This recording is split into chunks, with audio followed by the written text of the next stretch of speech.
আলাইকুম বন্ধুরা, সবাই কেমন আছেন? আমি আলহামদুলিল্লাহ ভালো আছি। তো প্রতিদিনের মতন আজকে আমি চলে আসলাম রান্নার ভিডিওতে।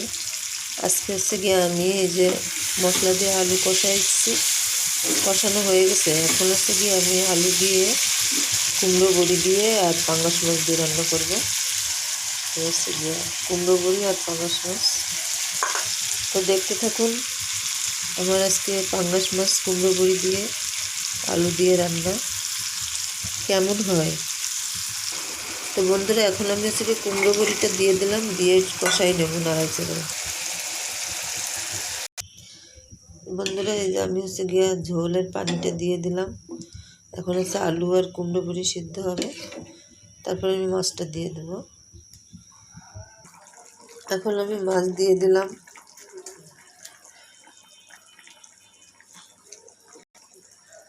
মাছ দিয়ে এখন আমি হচ্ছে গিয়ে আস্তে আস্তে জাল দেবো।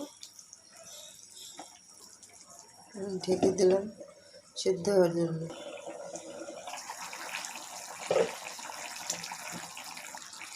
এখন আমি এক এক করে টমেটো দিয়ে দিলাম।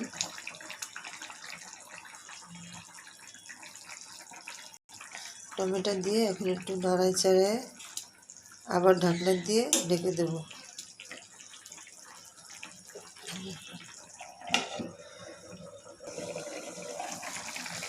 তো বন্ধুরা, আজকের মতো এই পর্যন্তই। সবাই ভালো থাকবেন, সুস্থ থাকবেন।